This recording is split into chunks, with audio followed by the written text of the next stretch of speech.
आगे हम लोग स्पीड और वेलोसिटी और डिटेल डिस्कस करने वाले हैं।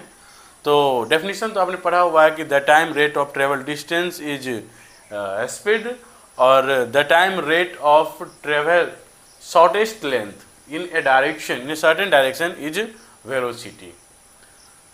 स्पीड स्केलर होता है, वेलोसिटी वेक्टर होता है। डिस्टेंस और डिस्प्लेसमेंट में डिस्टेंस हमारा स्केलर होता है और डिस्प्लेसमेंट हमारा वेक्टर होता है।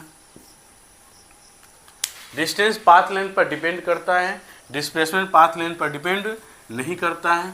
अच्छा, इसको भी हम लोग वन बाय वन करके से प्रॉपर्टीज को नोट कर लेते हैं। तो एक्चुअल पाथ लेंथ हमारा डिस्टेंस है और शॉर्टेस्ट लेंथ जो है वो डिस्प्लेसमेंट है। Next, it is scalar. Distance जो होता है वह स्केलर होता है और वेलोसिटी इट इज वेक्टर।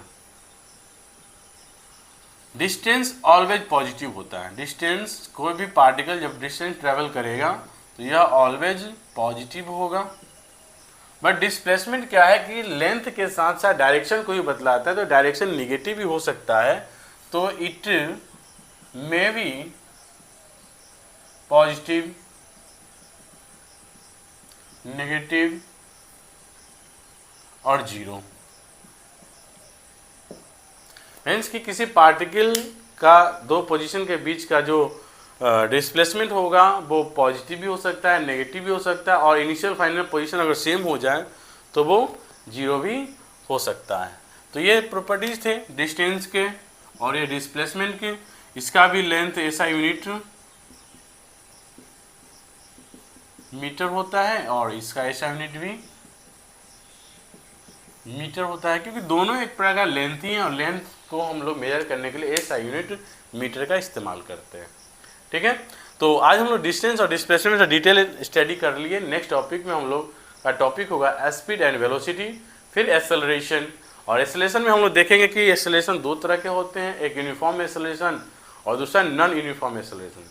तो नॉन यूनिफॉर्म एक्सेलरेशन का तो कोई फार्मूला नहीं है हमारे पास। यूनिफॉर्मली एक्सेलरेटेड मोशन के लिए हम लोग काइनेमेटिकल इक्वेशंस पढ़ेंगे, जिसमें कि फॉर्मूले हम लोगों ने पढ़ा है।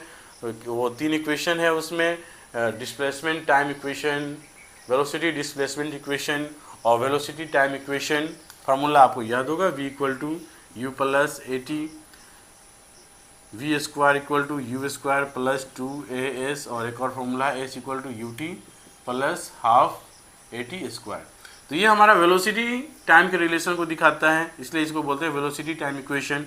या वेलोसिटी डिस्प्लेसमेंट के रिलेशन को दिखाता है, इसलिए इसको बोलते हैं वेलोसिटी डिस्प्लेसमेंट इक्वेशन।